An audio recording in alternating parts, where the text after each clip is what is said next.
ସାଙ୍ଗମାନେ ଆସନ୍ତୁ ଆଜି ମୋ ଗାଁର ଏକ ପବିତ୍ର ସ୍ଥଳ ବୁଲିବା। ଇଏ ହେଉଛନ୍ତି ଆମର ପ୍ରଭୁ ଶ୍ରୀ ଚାନ୍ଦିଆବଟ ମହାପୁରୁଷ। ଭଗବାନ ପ୍ରଭୁ ଚାନ୍ଦିଆବଟ ମହାପୁରୁଷ ସମସ୍ତଙ୍କୁ ଭଲରେ ରଖନ୍ତୁ। ଇଏ ଆମର କେଉଁ ଯୁଗ ଯୁଗ ଅମଳରୁ ପ୍ରଭୁ ରହିଆସିଛନ୍ତି। ତାଙ୍କ ପାଖରେ ସର୍ବ ପୁରାତନ ଇଏ ବି କେଉଁ କାଳରୁ ରହିଛି, ତା'ର କିଛି ଆଦି ଅନ୍ତ ନାହିଁ।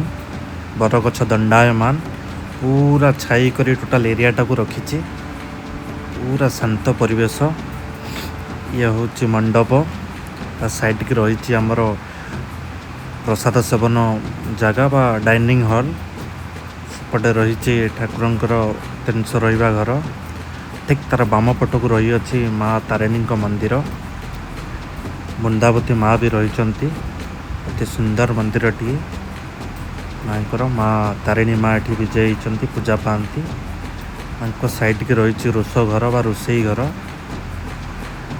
ଦେଖନ୍ତୁ କେତେ ସୁନ୍ଦର ଶାନ୍ତି ଜାଗା। ଯେତେ ଦୁଃଖ କଷ୍ଟ ଟେନସନ୍ ଥାଉ, ଅଧଘଣ୍ଟା ଆସି ବସିଗଲେ ପ୍ରଭୁ ମାଙ୍କ ଶରଣରେ ମନ ଶାନ୍ତି ହେଇଯିବ। ପଛପଟକୁ ରହିଛି ଆମର ହାଇସ୍କୁଲ ଶାରଦା ଏକାଡେମୀ। କେତେ ଶାନ୍ତି ଦେଖିପାରୁଛନ୍ତି ନା, ପୁରା ଛାଇ ଶାନ୍ତ ପରିବେଶ।